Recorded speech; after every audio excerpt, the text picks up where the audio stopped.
اس وقت میراث کے تعلق سے جو لاپرواہی ہے اور جو کوتاہی ہے وہ ہر آدمی سمجھتا ہے اور اس کا معائنہ خود اپنی نگاہوں سے کرتا ہے۔ آج بہنوں کو میراث سے جس طریقے سے محروم کیا جا رہا ہے، آپ اس کا اندازہ اس طور پر کر سکتے ہیں، یہاں تک کہہ دیا جاتا ہے کہ بیٹی اگر والد کے گھر سے نکلی تو اب اس کا اس گھر میں کوئی حصہ نہیں، یہاں تک کہ شادی سے پہلے اس گھر کو پرائے کی گھر کی کہا جاتا ہے۔ یہ آج کے معاشرے کی حالت ہے۔ اسی کو سامنے رکھتے ہوئے مدرسہ لطیفیہ اسلامیہ عربیہ تعلیم و تربیت امانی گنج نے اس ماحول کو سامنے رکھا اور اپنے بچوں کو اس موضوع پر مکالمے کی تیاری کروائی۔ ہم ان کے وسیم سراج اور ان کے جو رفقا ہیں، ہم ان سے درخواست کرتے ہیں کہ یہ اپنا مکالمہ پیش کریں گے۔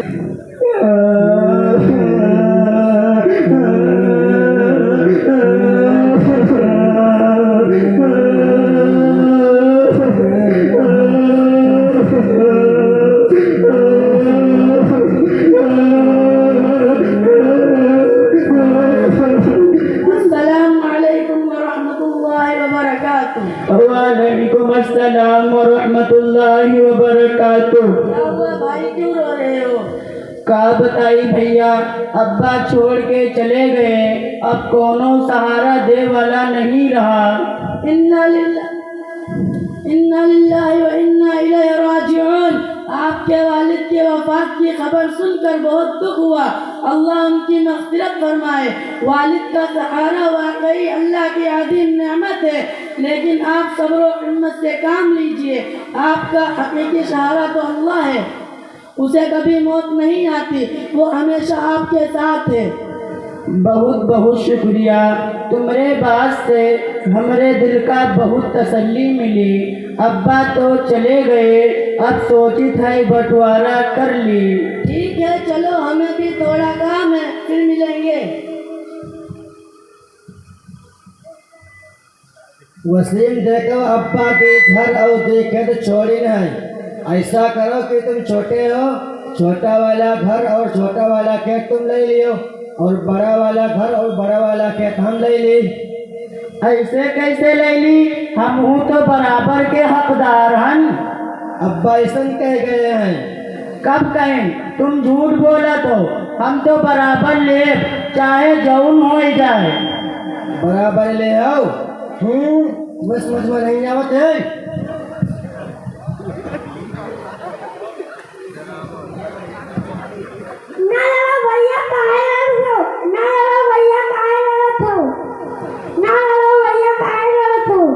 ارے ارے ارے، کیا ہو گیا؟ ابھی باپ کے وفات کے غم میں رو رہے تھے، اب اچانک سے لڑنے لگے، کیا ہو گیا وسیم بھائی؟ کا بتائی بھیا، یہ بڑے ہیں تو مطلب سب کچھ ان کا ہی ہوئے گا۔ ہم سے کہا تھا کہ چھوٹا والا مکان اور چھوٹا والا کھیت تمہار، اور بڑا والا مکان بڑا والا کھیت ہمار۔ یہ کہاں کا انصاف ہے؟ یہ بات تو غلط ہے سراج بھائی، برابر دینا چاہیے۔ کہا یار برابر کھیت لگائے ہو، یار ابا ہم سے جیسا کہیں نہ ویسے تو کرب۔ بھائی یہ تم لوگوں کا مسئلہ ہماری سمجھ سے باہر ہے، شریعت کا معاملہ ہے، کسی بڑے سے پوچھنا چاہیے۔ رکو، ہمارے محلے میں ایک حاجی صاحب رہتے ہیں، ہم انہیں بلا کر لاتے ہیں۔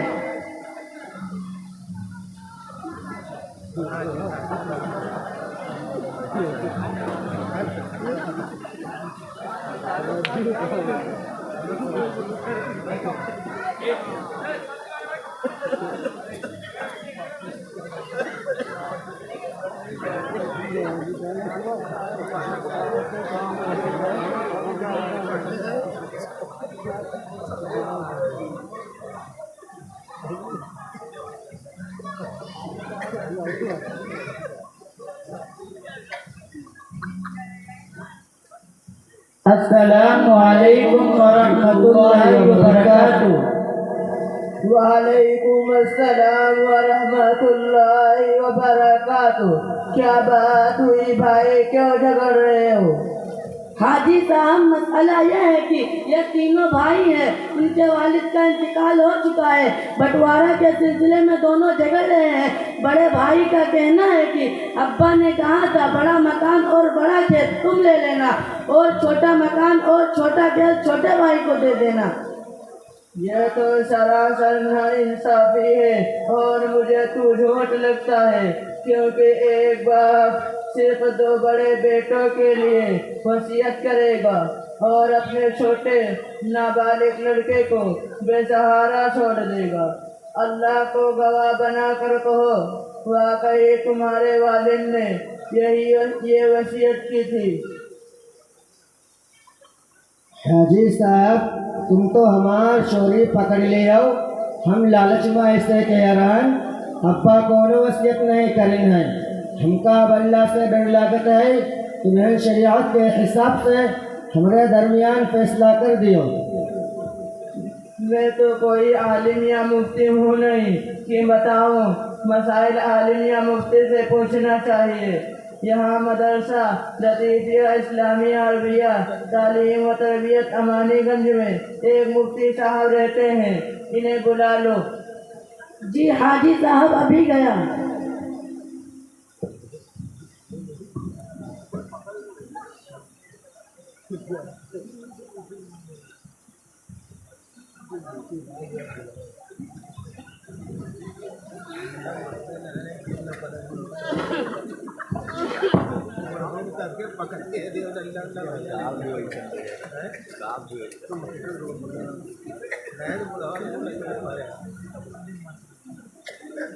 السلام علیکم ورحمۃ اللہ وبرکاتہ۔ وعلیکم السلام ورحمۃ اللہ وبرکاتہ۔ جی حاجی صاحب کیا مسئلہ ہے؟ ان بھائیوں کے آپس کا مسئلہ ہے، انہی سے وضاحت طلب کریں تو بہتر ہوگا۔ سنا مفتی صاحب، ہمارے ابا کے انتقال ہوئے گواہ ہے اور ہم 3 بھائی ہیں، ابا 2 گھر اور 2 کھیت چھوڑ گئے ہیں۔ صرف 3 بھائی ہی ہو اور کوئی نہیں، بہن ماں وغیرہ؟ مفتی صاحب بہن تو ہیں، 2 بہن ہیں اور اماں ہیں، لیکن مفتی صاحب یہ بتاؤ کہ بہن کے بارے میں کاہے پوچھت ہو؟ ان کے تو بیاہ ہوئے گواہ ہے، وہ اپنے اپنے گھرے رہت ہیں، باقی اماں وہ تو کونوں کیا رہ لے ہیں۔ میرے بھائیوں، یہی تو آج کے معاشرے کا سب سے بڑا بگاڑ ہے۔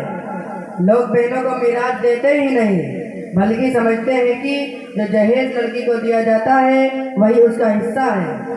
اب باپ کے گھر میں اس کا کوئی حصہ نہیں، جبکہ قرآن پاک میں صاف طور پر اللہ نے لڑکی اور لڑکا دونوں کے حصے کو ذکر فرمایا ہے، اور جتنی تفصیل اور وضاحت کے ساتھ اللہ نے میراث کے احکام کو بیان کیا ہے، اتنی تفصیل سے اور کسی احکام کو بیان نہیں فرمایا۔ میراث کو برابر برابر حصے کے مطابق تقسیم کرنا فرض ہے، اور جو اس میں کوتاہی کرتا ہے یا بہنوں کو میراث نہیں دیتا ہے یا کمی اور زیادتی کرتا ہے اس کے لیے سخت سزا بیان کی گئی ہے۔ اللہ تعالیٰ فرماتے ہیں وَمَن يَعْصِ اللَّهَ وَرَسُولَهُ وَيَتَعَدَّ حُدُودَهُ يُدْخِلْهُ نَارًا خَالِدًا فِيهَا وَلَهُ عَذَابٌ مُّهِينٌ، یعنی جو شخص اللہ اور اس کے رسول کی نافرمانی کرے گا اور اس کے حدود سے تجاوز کرے گا تو اللہ اس کو جہنم میں ڈال دیں گے، جس میں وہ ہمیشہ ہمیشہ رہے گا اور اس کے لیے رسوا عذاب ہوگا۔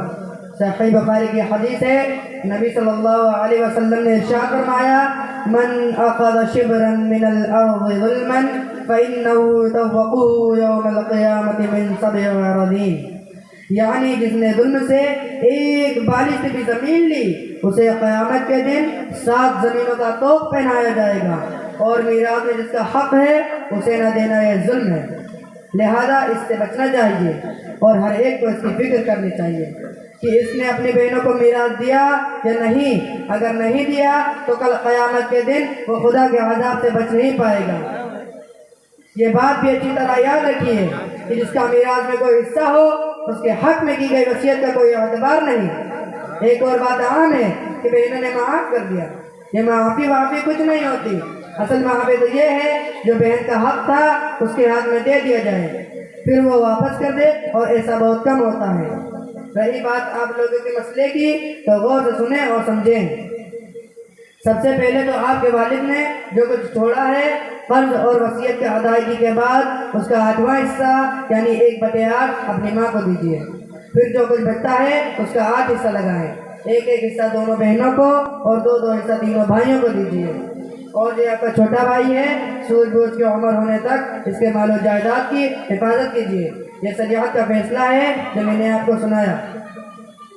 مفتی صاحب تم تو ہمار آنکھ کھول دیو، اب ہم ایسن دے بھائی اموں کا دیب اور بہنوں کا دیب۔ اچھا مفتی صاحب ہم سوچے تھے کہ اپنے چھڑکے میں بیوہ کا تمہیں مدرسہ میں پڑھوائی تاکہ وہ تمہیں تنا ایک بڑھیا مفتی بنے اور لوگوں کے مسائل حل کریں۔ جی بالکل، ہمارے مدرسہ لطیفیہ اسلامیہ عربیہ تعلیم و تربیت میں اعلیٰ درجے کی تعلیم دی جاتی ہے۔ آپ اپنے بھائی کا داخلہ کروائیں۔ اب اجازت دیں ہم چلیں۔ بالکل مفتی صاحب، جزاکم اللہ خیرا۔ السلام علیکم۔ وعلیکم السلام ورحمۃ اللہ وبرکاتہ۔ السلام علیکم۔ وعلیکم السلام ورحمۃ اللہ وبرکاتہ۔ السلام علیکم ورحمۃ اللہ۔ وعلیکم السلام ورحمۃ اللہ۔